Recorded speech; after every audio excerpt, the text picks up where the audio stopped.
करें। हाँ, काला इन्होंने कहा कि सुनिए, इनका सवाल सुनिए। इन्होंने कहा कि जो स्टेडियम बनवाया अखिलेश यादव ने, उसका काला बाजारी वहाँ पे हो रहा है, टिकट नहीं मिल रहा है, उसको बीजेपी कर रही है। अखिलेश यादव ने अपने पैसे से बनवाया था, पूछिए इनसे। भाई हम कह रहे हैं ये लोग अपने पैसे से विकास कर रहे हैं। बताइए, समाजवादी पार्टी की जब 2012-2017 तक सरकार थी सुल्तानपुर जिले में, और आपके विधानसभा में कितना विकास हुआ था? एक काम बताइए, एक काम बताइए। भैया जवाब नहीं है। मोदी मोदी मोदी कर रहे। नमस्कार, आप सभी का अपने सुल्तानपुर चैनल पर बहुत बहुत स्वागत है। हम हैं राज ठाकुर। आज हम फिर से अपनी चुनावी यात्रा को लेकर पहुंच चुके हैं कादीपुर विधानसभा के क्षेत्र में, जो कि चौराहे से महज हम आज 1 किलोमीटर की दूरी पे हम आज खड़े हुए हैं। यहाँ पे सपा और भाजपा की जो लड़ाई एक बता रहे लोग लड़ाई, तो उसी सर्वे के लिए हम यहाँ पे आज आ चुके हैं कि यहाँ की लड़ाई क्या है। क्योंकि अगर बात करें तो यहाँ पे बीजेपी के भी हैं, और यहाँ पे सपा के भी अध्यक्ष हैं, और कुछ सपा के भी कार्यकर्ता हैं, और कुछ बीजेपी के भी कार्यकर्ता हैं। तो हमने सोचा कि क्यों ना इनसे आज बात किया जाए कि माहौल क्या चल रहा है। क्योंकि मैंने कुछ लोगों से जब बात किया तो उन्होंने कहा कि उदयराज वर्मा लड़ाई में नहीं है, जो भी लड़ाई है वो सपा और भाजपा में ही लड़ाई है। तो मैंने सोचा कि कुछ ना कुछ बात किया जाए कि सपा और भाजपा जो इंडिया गठबंधन की लड़ाई है वो कहां तक जाएगी, और इस बार जो लोकसभा का चुनाव सुल्तानपुर में सियासी सरगर्मियां चल रही हैं, माहौल क्या होगा। इस बार सुल्तानपुर से कौन दिल्ली के संसद भवन में बैठेगा, क्योंकि मौजूदा सांसद यहाँ की मेनका गांधी हैं, जो पार्टी ने इस बार उनके ऊपर फिर से भरोसा जताया है। तो इस बार माहौल क्या होने वाला है, तो आइए हम कुछ लोगों से बात करते हैं। क्या महिला मोर्चा से अध्यक्ष है क्या? बिल्कुल कम होगी, क्योंकि हम लोग ने 5 साल देखा भी है उनके सरकार, माननीय अखिलेश यादव जी सरकार में थे, और 5 साल जो विकास किया है और पूरे उत्तर प्रदेश में आज तक कोई मुख्यमंत्री नहीं करके दिए हैं, और आगे भी आएंगे। और अगली बार इंडिया की सरकार भी बनने जा रही है। और सरकार में आएंगे, सबसे पहले किसानों के लिए काम करेंगे और क्षेत्रीय लोगों के लिए काम करेंगे। उसके बाद बाकी जो है आप समझिए। अच्छा ठीक है, किसानों की बात कर लेते हैं। 5 साल इनकी सरकार थी, गन्ना जो क्रय मूल्य था अभी तक उसका भुगतान तो करा नहीं पाए अखिलेश यादव। वो बीजेपी सरकार जब बनती है 2017 में तब उसका होता है। सही, जब गन्ना का भुगतान कराने का समय आया बीजेपी करवाई है, सरकार चेंज हो गई। उसके बाद देखिए माननीय अखिलेश यादव जी बहुत दूर मत जाइए, यही किसान के लिए यही नहर की सिंचाई हम लोग खुद सिंचाई करते थे, सिंचाई देना पड़ता था हम लोग को। अब वही जब सरकार बनी, उसके बाद सरकार बनने के बाद माननीय अखिलेश यादव जी ने किसानों के लिए राहत देने का काम किया है, और उसे पानी मुक्त देने का काम किया है। सबसे पहले अच्छा ये बताइए, अखिलेश यादव आप कहते हैं 5 साल विकास किया, बहुत काम किया, बहुत किया। 2017 का चुनाव नहीं जीते, 2019 का चुनाव नहीं जीते, 2022 का चुनाव नहीं जीते। जी जी सही आप कह रहे हैं। लेकिन जनता का मत है, जनता जिस तरफ जाएगी, जनता देखिए, जनता मत है सबसे बड़ा जो है इस जनता है, सबसे बड़ा जनता है। जब जनता जिस तरफ जाएगी, और आपकी पोल के साथ जनता इंडिया की सरकार बनाने जा रही है। और इस सरकार में सबसे ज्यादा देख लिए रोजगार आ रहे हैं आपके पास। ये बताइए, पीडीए का मतलब पता है आपको? जी। क्या है बताइए? पिछड़ा दलित अल्पसंख्यक। उसमें सवर्ण कहाँ जाएगा? उसमें सवर्ण कहाँ जाएगा? जी भैया बताइए, इस पे जवाब नहीं है। नहीं, जवाब नहीं है इस पे। सवर्ण कहाँ जाएगा? सही है, सही है। और जो ए लिखा है पीडीए, ए का मतलब अगड़ा भी होता है। अरे अच्छा, ये का मतलब आप अल्पसंख्यक। और ये बताइए, हम आपको बता रहे हैं भैया, आप बताइए पीडीए का मतलब क्या है? पीडीए का मतलब उसमें अगड़ा जो ए लिखा है वो अल्पसंख्यक भी है, वो अगड़ा भी है। ऐसा कैसे भैया, ये कैसे है? वो सब देखिए, माननीय राष्ट्रीय अध्यक्ष जी जो है वो सबको लेके चल रहे। अच्छा, सबको लेके, सवर्ण नहीं सवर्ण कहे नहीं है भाई, वो भी है भाई, पार्टी में है, कहे नहीं है। ए से अगड़ा है वो। अच्छा, ए से अगड़ा, ए से अगड़ा भी, ए से अल्पसंख्यक भी है। इसको तो आप बता रहे हैं कि ए से अगड़ा है। नहीं, बताइए, आप बताइए। अगड़ा थोड़ा ही होता है, अल्पसंख्यक है आपके हिसाब से, अगड़ा नहीं है। और अगड़ा होता, अल्पसंख्यक भी होता तो ये लाइन बोलने की जरूरत नहीं थी। सबका साथ सबका विकास बोलना था फिर। अच्छा ये बताइए, अभी जो है लालू जी बिहार में बोले हैं कि अगर इंडिया गठबंधन की सरकार बनती है तो जो मुस्लिम है उनको अलग से आरक्षण दिया जाएगा। देखिए, बिहार तो गठबंधन में है, ठीक है, लेकिन अब लालू जी दिए हैं, उसका तो जवाब लालू जी देंगे। अच्छा, लालू जी हम लोग उत्तर प्रदेश के रहने वाले हैं।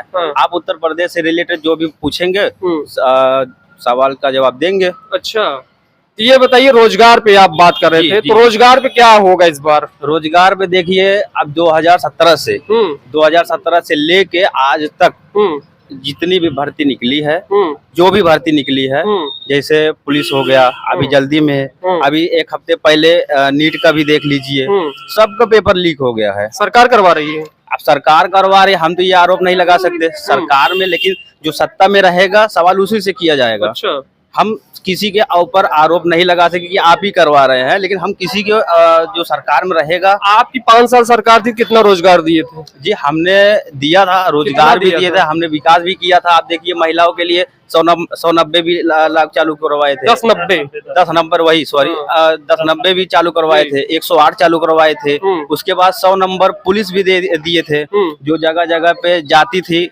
आम झगड़े होते रहते थे गांव में, उनका निस्तारण करती थी। अच्छा, उसके बाद अब वही काम देखिए 100 से 112 हो गया। ठीक, इनसे जवाब लेते हैं। इन्होंने कहा कि जब से समाजवादी पार्टी की सरकार थी, 100 नंबर डायल लाया और 108 नंबर लाया, वो समाजवादी पार्टी ने किया। आपकी सरकार ने क्या किया? बस उसका नाम चेंज किया, बस। चाचा जी परिवारवाद की बात करते हैं। यही माननीय गृह मंत्री जी हैं, उनके लड़के हैं पंकज सिंह, वो परिवारवाद नहीं है, वो भी तो परिवारवाद है। गृह मंत्री नहीं, रक्षा मंत्री, रक्षा मंत्री, सॉरी, रक्षा मंत्री और गृह मंत्री की भी बात करते हैं। पीसीसी अध्यक्ष बना दिया गया शाह जी को। अच्छा, अमित शाह के लड़के हैं कि नहीं है? अच्छा, परिवारवाद नहीं है। ठीक है, आपने कहा कि परिवारवाद, आपने कहा कि राजनाथ सिंह के बेटे को परिवारवाद आप कैसे जोड़ते हैं? पहले देखिए, सपा के जो हैं, उन्हीं के मुलायम सिंह के बेटे राष्ट्रीय सचिव बन जाते हैं, उन्हीं के राष्ट्रीय अध्यक्ष बन जाते हैं, विधायक बन जाते हैं, उन्हीं की वाइफ सांसद बन जाती है। राजनाथ सिंह का सिर्फ एक ही लड़का है, वो तो विधायक बना है। गाजीपुर में काहे नहीं विकास हुआ? बताइए, आपका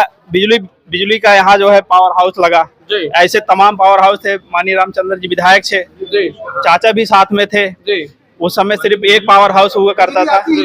भाई बिजली काहे नहीं आती थी? 18 घंटा 20 घंटा। आपने पावर, सुनिए एक मिनट, पावर हाउस की बात की, पावर हाउस की बात आपने की, सुनिए एक मिनट, पावर हाउस की आपने बात की। यही सपा सरकार थी तो एक हफ्ते दिन लाइट रहती थी, एक हफ्ते रात लाइट रहती थी। सपा की सरकार में नहीं रहती थी। इसके पहले जो बसपा की सरकार थी, बसपा की पहले भाई साहब एक मिनट, इसकी सबसे पहले सुन लीजिए, जो बसपा की सरकार में थी उसमें 12 घंटा दिन 12 घंटा रात। जब हमारे माननीय राष्ट्रीय अध्यक्ष जी सरकार में आए, मुख्यमंत्री बने, उसके बाद उन्होंने 33,000 मेगा पावर की जो है प्लांट लगवाए उन्होंने।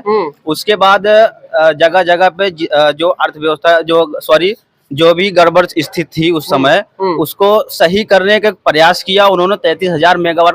मैं पूछना चाहता हूं, जब से भाजपा की सरकार उत्तर प्रदेश में आई है, कितने मेगा पावर की प्लांट लगवाए हैं? बताइए, आप बता दीजिए, जवाब दीजिए। ये प्रश्न ये नहीं, इन्हीं माननीय पूर्व विधायक जी हैं, पूर्व विधायक रामचंद्र चौधरी जी तो समाजवादी पार्टी। मैं साथी तो पूछना चाहता हूं कि ऐसा कौन सा सुल्तानपुर जनपद विधायक था जो बिजली के खिलाफ धरने पर बैठा था? त्योहार यही बता दें हमको।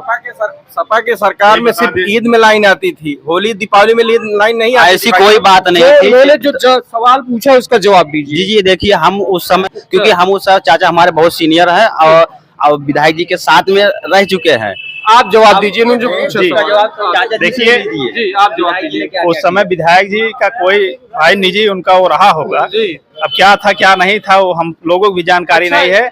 फिलहाल जितना विकास हुआ था, इतना बड़ा यूपी है, यहाँ पर जो है स्टेडियम नहीं था। माननीय राष्ट्रीय अध्यक्ष जी ने अपने नेतृत्व से स्टेडियम बनवाया। आज के लोग वहाँ जाके आईपीएल का मैच देखते हैं, उसमें भी कालाबाजारी हो रहा है। अभी हम लोग गए थे पिछले मैच में देखने, टिकट नहीं मिला, हम लोग वापस चले आए। वहाँ भी इतना तेज कालाबाजारी हो रहा है। बीजेपी वाले करवा रहे हैं। बीजेपी वाले करवा रहे हैं कालाबाजारी, बीजेपी वाले कर। हाँ, काला टिकट नहीं मिल रहा है, उसको बीजेपी कर रही है। अखिलेश यादव ने अपने पैसे से बनवाया था, पूछिए इनसे। हम कह रहे हैं ये लोग अपने पैसे से विकास कर रहे हैं। ये लोग अपने पैसे से विकास कर रहे हैं। बीजेपी वाले अपने पैसे से विकास कर रहे हैं। उसका जवाब सुन लीजिए।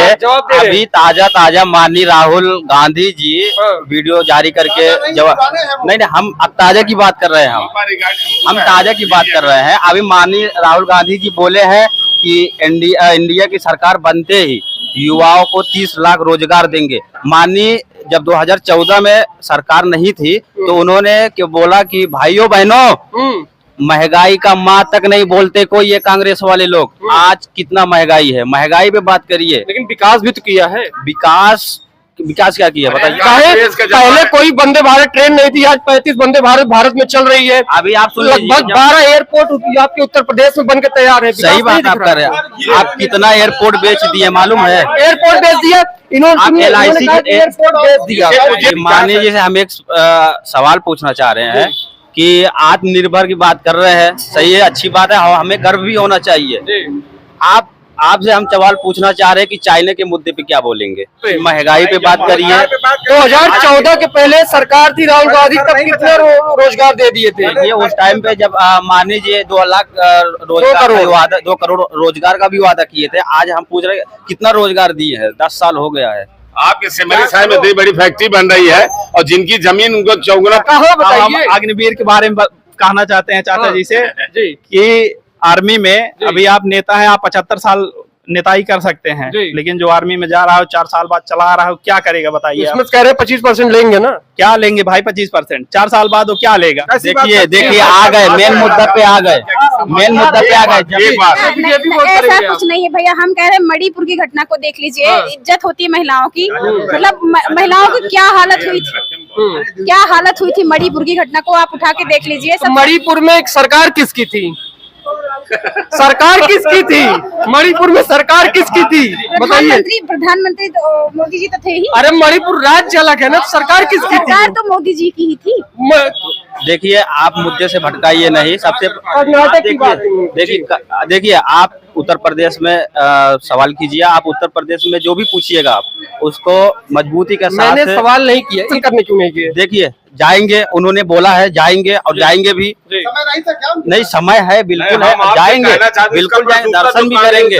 माननीय राष्ट्रीय अध्यक्ष जी दर्शन भी करेंगे। और अभी ज्यादा दूर मत से हटाइए ये मुद्दा का। ये आप रोजगार पे बात नहीं करने आते। अरे आप कह रहे हैं ना, ये मैं तो नहीं कह रहा हूँ। इन्होंने कहा रोजगार पे बात करिए। रोजगार ये भी जानते हैं, देश का नागरिक नौजवान है, ये भी जानता है, लेकिन ये समाजवादी पार्टी का अंधभक्त है। ये ये नहीं रोजगार पेपर लीक करवा दे रहे हैं। देखिए पेपर लीक की सरकार है। अरे हम मानते हैं हमारी सरकार में लीक हुआ, लेकिन इसमें चुनाव चल रहा है, आचार संहिता लगी है।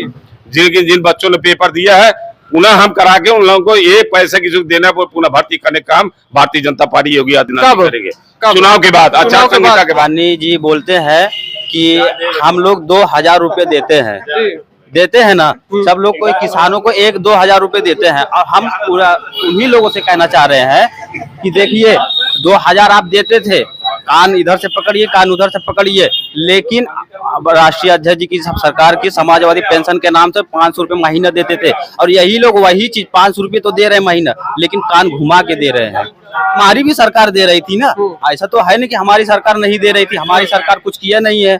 हमने ये भी कहा है जब सरकार थी युवाओं को रोजगार देने के लिए 2,000 डेयरी का स्थापित किए हैं, 2,000 डेयरी स्थापित किए थे। आप ये लोग सिर्फ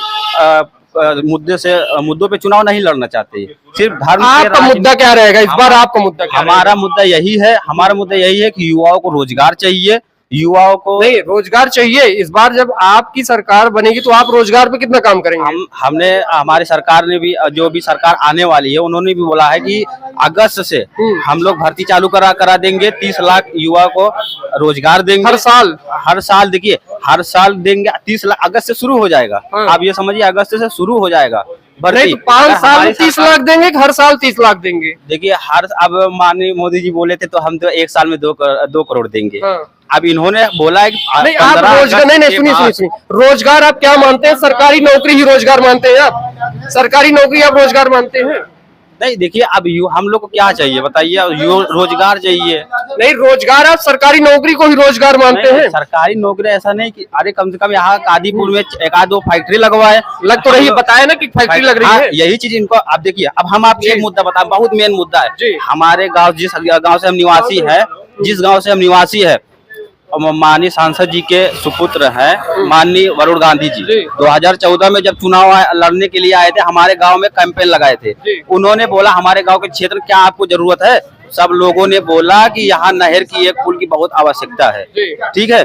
वहां से 5 साल उन्होंने सरकार सांसद बने, चले गए। उसके बाद माननीय मेनका गांधी जी अभी आई, तो उन्होंने भी 5 साल हो गया, अब इनका भी नेक्स्ट ईयर है, निर्माण नहीं हुआ। ठीक है, ठीक नहीं, अभी वही तो हम पूछ रहे हैं। माननीय राजेश गौतम जी 6-7 साल से विधायक जी हैं, पेवर बीजेपी का शासन चल रहा है यहाँ पे, लेकिन एक पुल नहीं बनवाए पाए। सबसे बड़ा मुद्दा बनके गांव क्षेत्र के लिए सबसे बड़ा मुद्दा ये है। हमारे यही चाचा जी खुद बोले थे कि सरकार, सपा की सरकार आएगी, तो हम उस टाइम पे चाचा जी सपा में थे। अच्छा, सपा में थे। वो खुद बोले थे, हम लोग को आश्वासन दिए थे कि अगर सपा की सरकार आएगी तो सबसे पहले बनके गांव में निर्माण पुल। जवाब दीजिए आप। ये जिस बिंदु की बात कर रहे हैं जी, आप कहें, ये कहें और लोग हैं, इसी वक्त आप गाड़ी बैठिए, 4 किलोमीटर रोड बन रही है जी, जिसकी बात कर रहे हैं जी, रोड बन रही है। जी, जब रोड वहाँ करीब होगी, चूंकि इस सड़क से लखनऊ बलिया मार्ग से लेके अखंड नगर बेलवाई मार्ग में सीमा जाके मिल रही है, इतनी लंबी सड़क बनने पर सड़क बन रही है, पुल का निर्माण भी तत्काल होने जा रहा है। इनको एक चीज और बता देना चाहता हूँ, जहाँ हमारी इनकी बारात रुकती है, चाहे हिंदू परिवार चाहे मुस्लिम परिवार का, 30 लाख का बारात घर भी बन के गांव बनने जा रहा है, प्राइमरी विद्यालय के जैसे बगल में। बारात घर की बात कर रहे हैं, क्या बारात घर बन गया है? एक चीज और कहना चाहता हूँ जी, ये तो है, ये भी जानते हैं, लेकिन मजबूरी है, हर लोग स्मार्ट कार्ड बना रहे हैं, फिर दवा देने का काम भारतीय जनता पार्टी कर रही है। ये भी पाए हैं, हम नहीं पाए रहे, हम परिवार पाए हैं, राशन ये पाते हैं, किसान निधि ये पाते हैं, किसान निधि मिलता है, समाजवादी पेंशन परिवारवाद दे के दिया गया है। वही आपको नहीं मिला है? समाजवादी पेंशन आपको नहीं मिलता है? मैंने नहीं, आज प्रधान मिला कि नहीं मिला? हमको मोदी जी के अंदर तुम मिला, किसान समाजवादी पार्टी नहीं मिला, सरकार थी। भाई काहे नहीं मिला होगा, 4 लोग मिला था, उसमें कोई भेदभाव नहीं अरे था। हम ये बता देंगे मिला है, उसमें कोई भेदभाव नहीं था, सबको दिया जा रहा है। आपको किसान निधि मिलता है? किसान निधि मिलता है। हाँ, मिलता जब आपके साथ भेदभाव हुई तो अपने से ज्यादा भेदभाव क्यों किए? भाई देखो, हम कह रहे हैं निष्पक्ष, हम कह रहे हैं मिलता है, आप नहीं कह रहे हैं, काहे नहीं कह रहे हैं? आप झूठ बोल रहे हैं। अरे भाई नेट पे है ना, समाजवादी पेंशन सबको मिलता था उस समय, जो लैपटॉप वगैरह जो बटा था बच्चों को, सबको मिला था। एक घर में आपको हम बताना चाहते हैं, कम से कम जितने बच्चे थे उसमें कोई भेदभाव नहीं था, वो चाहे ठाकुर का बच्चा था, चाहे ब्राह्मण का था, चाहे अहीर का था, हर बिरादरी को मिला था। लेकिन ये भी तो सबको बराबर दे रहे हैं ना, तो हम कहा उसमें, हम तो बराबर दे रहे हैं, लेकिन एक अब माननीय राष्ट्रीय अध्यक्ष जी बड़े से देते थे, और ये इतना बड़ा लैपटॉप देते हैं। अरे लैपटॉप में टैब है वो। अरे हम समझ रहे हैं, अब इसीलिए आपको बता रहे हैं। आप देखिए, जिसको सेल फोन मिला है वो आदमी जो है ज्यादा 6 महीने से ज्यादा नहीं यूज किया है, अच्छा, खराब हो गया है, कबाड़ा में फेंक दिया है। आज भी राष्ट्रीय अध्यक्ष जो दिया है आज भी यूज कर रहे हैं लोग। अच्छा, आज भी उसी लैपटॉप से आप चले जाइए, पूरे बाजार में देख लीजिए, जितना जन सुविधा केंद्र खुला है, आप उसको खोलेंगे तो उसमें राष्ट्रीय अध्यक्ष जी का और माननीय नेताजी का तो कदम नहीं दिए। काहे नहीं दिया। अभी मेधावी छात्र जो होते हैं, मेधावी छात्र जो, लेकिन उस बार मेधावी छात्र नहीं थे, काहे नहीं दिया था। बड़े भाई इन्होंने जो कहा लैपटॉप जो माननीय अखिलेश यादव जी ने दिया था, बच्चों के लिए दिया था, बच्चों के लिए दिया था, लेकिन वो लैपटॉप बाजार में बिक गया।